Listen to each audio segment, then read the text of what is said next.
Assalamualaikum warahmatullahi wabarakatuh. Perkenalkan, saya Zulfitri. Di sini saya akan menyimpulkan sedikit terkait materi tentang puisi.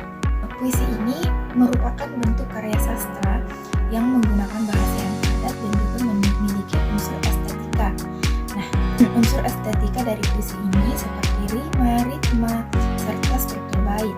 Nah, berdasarkan zamannya, puisi ini dibedakan menjadi puisi lama, puisi baru, dan juga puisi modern, di mana puisi lama ini masih terikat oleh aturan yang ketat seperti jumlah baris dan bait, suku kata, serta pola ritme tertentu. Nah, selain itu, puisi lama juga bersifat anonim, artinya biasanya tidak diketahui siapa pengarangnya dan disampaikan dari mulut ke mulut. Jenis-jenis puisi lama sendiri itu yang pertama ada mantra, di mana mantra ini adalah ucapan yang dianggap memiliki kekuatan gaib. Kemudian yang kedua yaitu pantun, di mana pantun ini bersajak A B dan terdiri dari 4 baris per bait, di mana 2 baris sampiran dan 2 baris isi. Kemudian yang ketiga ada karmina. Nah, karmina ini merupakan pantun kilat dengan baris lebih pendek. Kemudian ada seloka, di mana pantun berkait yang memiliki hubungan antar bait. Kemudian ada gurindam, di mana gurindam ini merupakan puisi 2 bait per bait bersajak AA berisi nasihat. Dan selanjutnya ada syair. Syair ini berasal dari Arab. Nah, syair ini biasanya bersajak A berisi cerita ataupun nasihat. Dan kemudian yang terakhir ada talibun.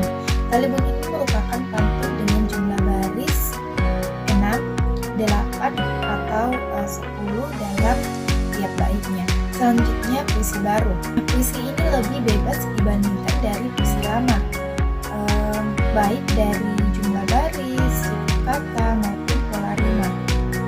Nah, ada pun ciri-ciri dari puisi baru ini. Yang pertama yaitu bentuknya rapi dan juga simetris. Kemudian yang kedua memiliki persiapan yang lebih teratur. Dan yang ketiga menggunakan berbagai pola sajak, termasuk yang berasal dari pantun dan syair. Kemudian yang terakhir, tiap barisnya itu merupakan kesatuan dari sintaksis atau gatra. Selanjutnya ada jenis-jenis puisi baru berdasarkan isinya. Nah, yang pertama ada balada. Nah, jenis ini termasuk puisi yang berisi kisah ataupun cerita. Dan yang kedua himne. Himne ini merupakan puisi pujaan terhadap Tuhan, tanah air, ataupun pahlawan. Yang selanjutnya ada ode. Ode ini merupakan puisi sanjungan untuk seseorang yang berjasa. Dan selanjutnya ada epitram. Epitram ini merupakan puisi yang berisi tuntunan atau ajaran hidup. Dan kemudian ada romance. Romance ini berisi puisi yang mengungkapkan perasaan cinta kasih. Dan terakhir ada elegi. Elegi ini puisi yang mengungkapkan kesedihan atau harapan. Selanjutnya ada elegi. Elegi ini berisi puisi tentang sanjungan. Selanjutnya ada elegi. Elegi ini berisi tentang puisi yang mengungkapkan kesedihan ataupun ratapan. Kemudian yang terakhir ada satire. Nah, satire ini merupakan puisi yang mengandung sindiran ataupun kritik sosial. Selanjutnya jenis-jenis puisi baru berdasarkan bentuknya. Nah, kalau jenis berdasarkan bentuknya itu ada distikon, puisi yang setiap baitnya itu terdiri dari 2 baris. Kemudian yang kedua itu tersina, puisi yang mana setiap baitnya itu terdiri dari 3 baris. Nah, kemudian ada quatrain, di mana setiap baitnya berisi 4 baris per bait. Kemudian ada queen, itu puisi dengan 5 baris per bait. Kemudian ada septet,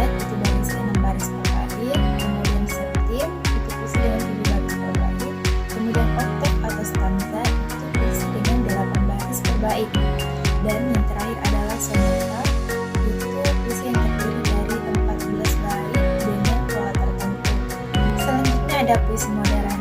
Nah, puisi modern ini lebih bebas dalam struktur dan juga pengungkapan ekspresi dibandingkan dengan puisi lama dan puisi baru.